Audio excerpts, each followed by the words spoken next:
जय श्री राम साथियों, मैं रॉबिन शर्मा आपके YouTube चैनल भारत मांगे जवाब के कार्यक्रम जनहित में आपसे एक बहुत ही महत्वपूर्ण विषय पर चर्चा करना चाहता हूं।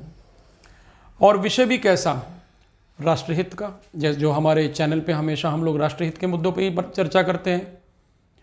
आज हर मीडिया चैनल, कल से मैं देख रहा हूं कि न्यूज़ लगातार चल रहा है और हर मीडिया चैनल ये दिखा रहा है कि अब की बार 400 पार, मोदी जी अब की बार 400 पार। लोग बोल रहे हैं कि क्या वाकई में ऐसा होगा। मुझसे भी कई लोगों ने सवाल किए। मुझको इसके अंदर में संशय की स्थिति नहीं नज़र आ रही। मुझको बिल्कुल भी ऐसा नहीं लग रहा कि ये असंभव है, ये संभव नहीं हो सकता।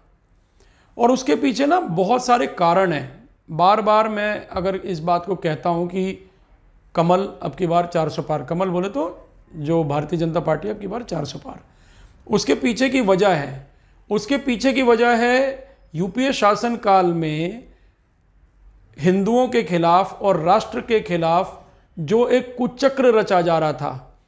इसको लेके जो बहुसंख्यक समाज है वो आज भी यूपीए को और कांग्रेस को माफ नहीं कर रही है। 2014 में जिस प्रकार से भारतीय जनता पार्टी की सरकार बनी माननीय नरेंद्र मोदी जी के नेतृत्व में, तब जाके कहीं बहुसंख्यक समाज ने राहत की सांस ली है। नहीं तो एक डर का माहौल था, एक आतंक का माहौल था, एक भय का माहौल था। आए दिन बम ब्लास्ट होते थे। 14 से 24 के बीच में आप देख लीजिए कितने हुए। 2004 से और 14 के बीच में जितने बम ब्लास्ट हुए हैं उतना तो शायद पहले कभी नहीं हुआ होगा। ये सारी जो आतंकी की घटनाएं हो रही थी, और फिर जो कांग्रेस पार्टी के शीर्ष नेता थे बैठ के एक नैरेटिव बनाते थे। जब बात लश्कर की होती थी तो बोलते थे विश्व हिंदू परिषद और आरएसएस को देखिए। मतलब कमाल की बात है, लश्कर तोयबा आरडीएक्स लगा के देश के जवानों पे हमला कर दे, उन पे हैंड ग्रेनेड फेंके, उनको AK-47 से गोलियों से भून दे। जब ये कहा जाता था कि इतनी भयावह स्थिति हो रही है देश के अंदर, तो बोलते थे नहीं नहीं नहीं, आप आरएसएस की बात कीजिए।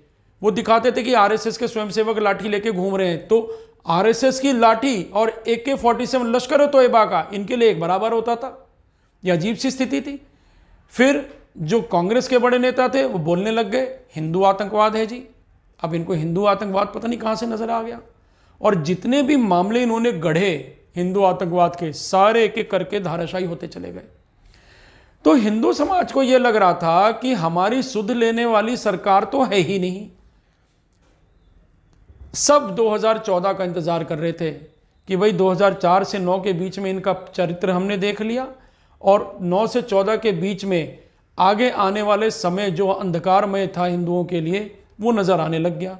तो सबने तय किया कि 2014 में कुछ भी हो, कांग्रेस की जो भ्रष्टाचार वाली सरकार थी, Congress led corrupt government UPA वाली, उसको हम लोग हटाएंगे।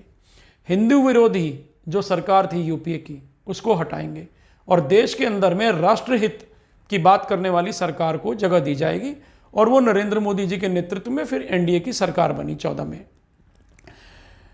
2014 के पहले एक बहुत बड़ा मामला भारत में उठा था, और वो था कम्युनल वायलेंस बिल का, जो यूपीए सरकार के समय आया था। और लगातार इसको लेके बहुत बार पार्लियामेंट को भी डिसरप्ट किया गया। पार्लियामेंट नहीं चला क्योंकि जो विरोधी पक्ष था भारतीय जनता पार्टी का, वो इसका विरोध कर रहे थे और सरकार इसे किसी भी कीमत पे लाने पे आमादा थी।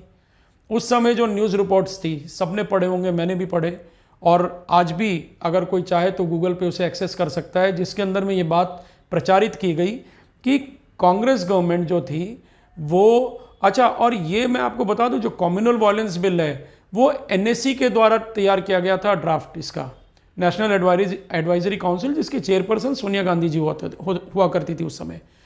तो कम्युनल वायलेंस बिल के तहत क्या था कि जो बहुसंख्यक समाज है उसके ऊपर अगर किसी माइनॉरिटी के व्यक्ति ने कोई भी आरोप लगा दिया तो उसको प्रताड़ित किया जाएगा, उसको दोषी ठहराया जाएगा।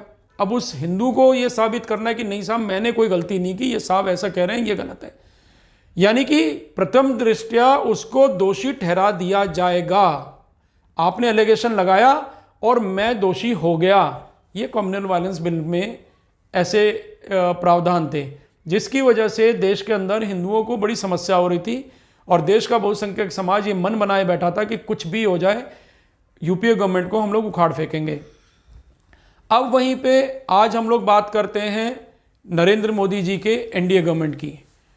इस समय क्या हो रहा है, जहां पे कांग्रेस कम्युनल वायलेंस बिल लेके आ रही थी, वहीं पे जो नरेंद्र मोदी की गवर्नमेंट है वो यूनिफॉर्म सिविल कोड लेके आ रही है। उत्तराखंड में हमने देखा यूनिफॉर्म सिविल कोड आया।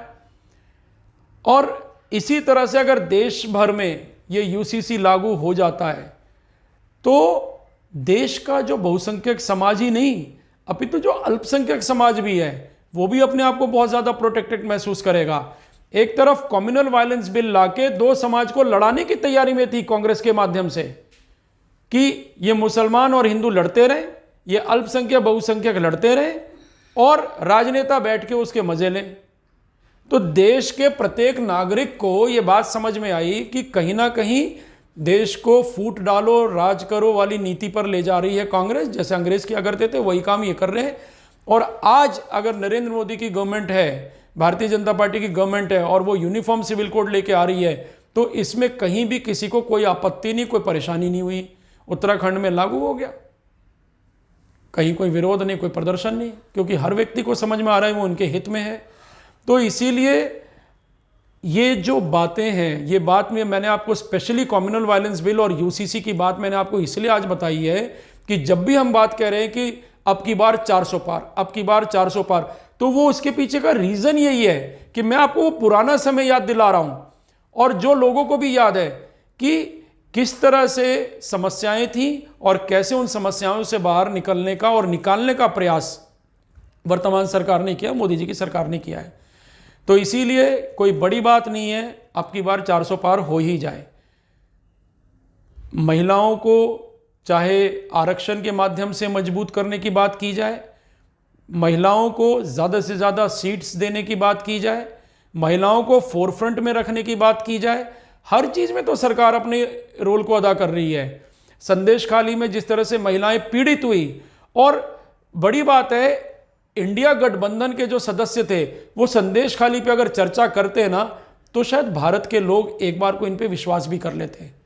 इंडिया गठबंधन का कोई भी नेता, राहुल गांधी हो, अखिलेश हो, तेजस्वी हो, स्टालिन हो, स्वयं ममता बनर्जी तो खैर कर ही नहीं रही क्योंकि वहां पे तृणमूल कटघरे में है, ये लोग कोई बोल नहीं रहे। तो आज भी अब आज जब ये लोग बोलते हैं कि जी मोदी की सरकार बहुत गलत काम कर रही है, इंडिया गठबंधन के लोग कहते हैं मोदी जी की सरकार सही काम नहीं कर रही और देश में लोकतंत्र खतरे में है, तो लोग उनके प्रेजेंट स्टैंड को भी कंपेयर कर रहे हैं।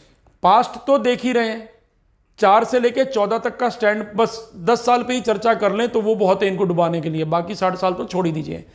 और जो प्रेजेंट में जो इनके स्टैंड है नेशनल इश्यूज पे, वुमेन प्रोटेक्शन के ऊपर में, बाकी मुद्दों पे, तो उसको भी कंपेयर किया जा रहा है। तो भी लग रहा है कि नहीं, मोदी जी जो हैं वो बहुत सकारात्मक कार्य कर रहे हैं और इसकी वजह से भारतीय जनता पार्टी को अब की बार 400 पार का जो नारा लगाया जा रहा है वो होता हुआ, संभव होता हुआ दिख रहा है।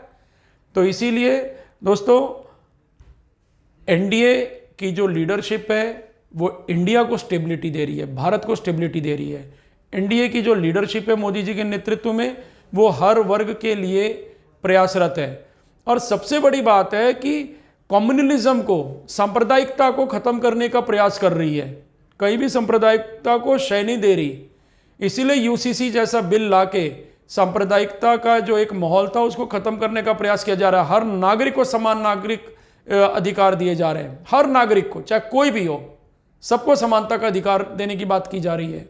तो मैं आज इंडिया गठबंधन के जितने भी नेता हैं, वो राहुल गांधी हो, अरविंद केजरीवाल हो, तृणमूल कांग्रेस की ममता बनर्जी हो, तेजस्वी यादव हो, स्टालिन हो, अखिलेश यादव हो, कोई भी हो, चाहे पंजाब में मान जी हो, वहाँ के जो मुख्यमंत्री हैं, मैं सबसे आज एक सवाल भारत आपसे कर रहा है कि क्या आप लोग इसी तरह से फूट डालो राज करो की नीति पे चलेंगे या भारत को एकजुट करने का भी प्रयास करेंगे? आज भारत मांगे जवाब आपसे कि क्या आप लोग सिर्फ अपने परिवार को बचाने के लिए राजनीति करेंगे या भारत को भी बचाने की राजनीति करेंगे? मैं उम्मीद करता हूं कि इंडिया गठबंधन के जितने भी पॉलिटिकल पार्टीज हैं, उसके नेता हैं, वो लोग राष्ट्रहित में काम करेंगे क्योंकि देश बचना चाहिए। इंडिया गठबंधन का परिवार बचे ना बचे इसकी मुझे कोई फिक्र नहीं है। यदि आपको हमारा YouTube चैनल पसंद आता हो तो आप हमारे कंटेंट्स को ज़रूर लाइक करें, शेयर करें और सब्सक्राइब करें। मैं रॉबिन शर्मा इसी तरह से जनहित के मुद्दे लेके आपके बीच आता रहूँगा। जय हिंद, जय भारत, जय श्री राम।